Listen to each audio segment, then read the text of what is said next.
One of the fundamental aspects of an accounting system is the chart of accounts. These are all the general ledger codes that you will record transactions to, whether you sold something to a client, whether you bought something for your business, or even if you took financing out from a bank. Your general ledger codes are going to be the heart and soul of your accounting system. So let's go through the basics of what you need to know to keep a healthy chart of accounts, how to actually record a transaction using double entry accounting, meaning you have a debit and a credit. And then lastly, some best practices about maintaining your chart of accounts. All right, let's dive into the background knowledge that you need when you're setting up general ledger codes through your chart of accounts. Now, accounting, double entry accounting, where you have a debit and you have a credit, is the foundation of modern bookkeeping.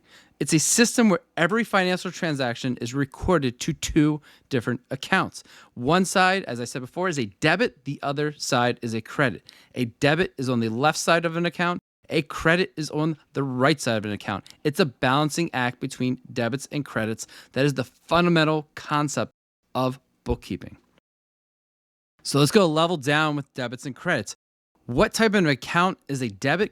What type of an account is a credit? What do debits and credits do to those accounts? Well, there's going to be certain accounts that are going to have a natural sign that's a debit, and there's going to be certain accounts that have a natural sign that is a credit. Natural debit balances are going to be your assets and going to be your expenses. Your accounts that are going to have a natural sign of a credit will be revenue, liabilities, and equity. They're naturally going to be a credit balance. When looking at debits and credits, when you have a naturally debit account, when you have an account that's a natural debit, when you debit that transaction, it will increase it, and vice versa. If you have an account that's naturally a credit balance, when you credit that account, it's going to increase it. And the opposite holds true as well. If you debit a naturally credit balance, like a liability or equity, you're going to reduce those balances. And if you have an asset or expenses that is a natural debit balance, if you credit those type of accounts, you're going to lower the amount that is in that account. So tying this back into the chart of accounts, you really need to know when you're setting up an account, what type of account is it? Is it an asset? Is it a liability? And is its natural sign a credit balance, or is this natural sign a debit balance? This is a critical piece of information to know before you're setting up any general ledger account.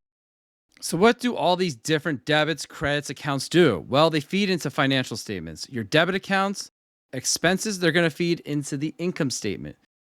Revenue, which is a credit account, will also feed into the income statement. This is going to be revenue minus expenses to get to your net income.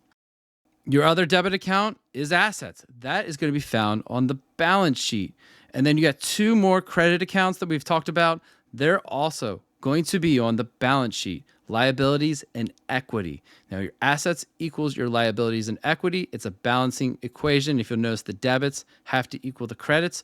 Your debit balance are assets, and your credit balances are liabilities and equity. I also want to mention that when you set up accounts, there's going to be a number, some sort of numbering system that's going to be attached to each one of your accounts. And there's a universal that the first number that you have in your general ledger account is going to indicate what type of account it is. Now, I have a video that goes over the chart of accounts. Make sure to check that video out. That'll help you setting up a chart of accounts. But in general, the rule is ones.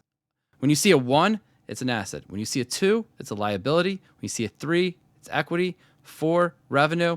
And then 5, expenses. You get some variations from there on out. I'm sure I'll get some comments that, hey, my chart of accounts doesn't look like that at all. And there are other variations of that out there, but in general, you can assume if you see a 1, 2, 3, 4, and 5, you'll know what type of account that is, unless told otherwise. If you've gotten any value out of this video so far, please smash that like button. It helps the video out tremendously.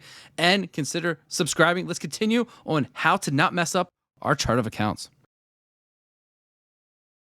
All right, let's use QuickBooks to quickly.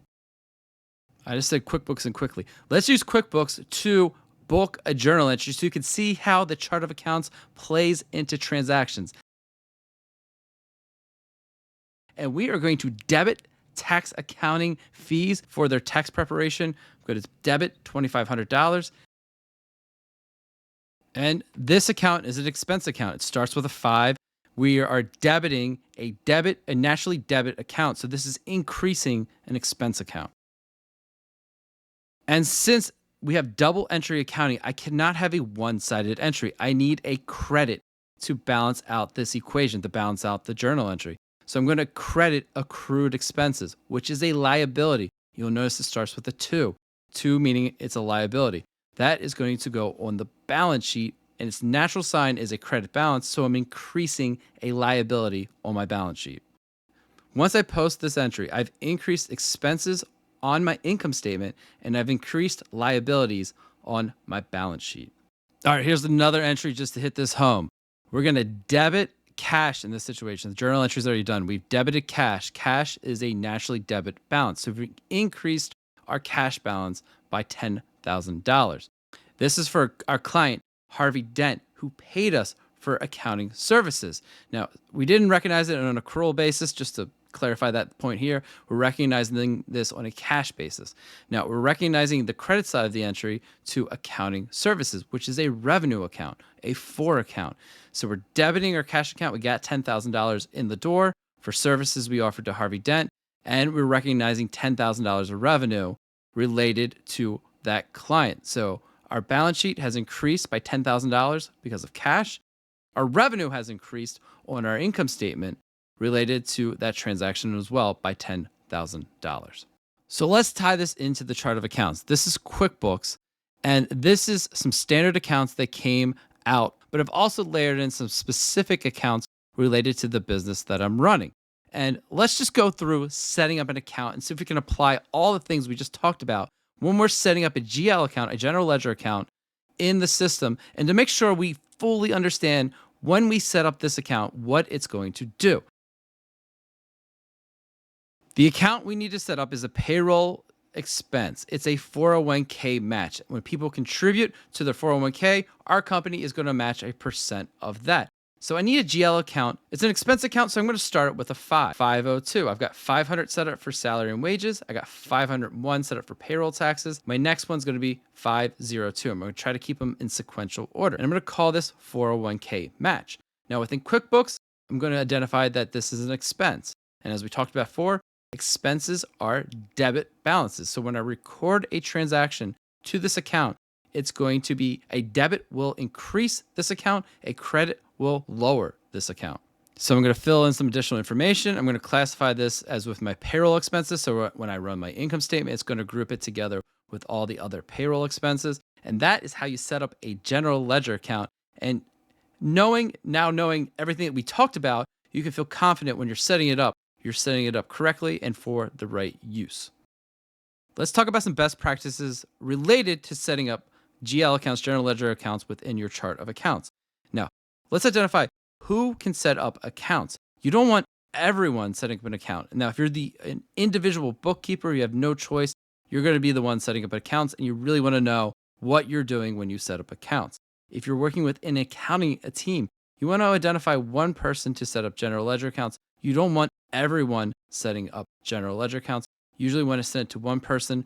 They look at it, analyze it, make sure they're setting it up correctly, and then they'll set it up for you.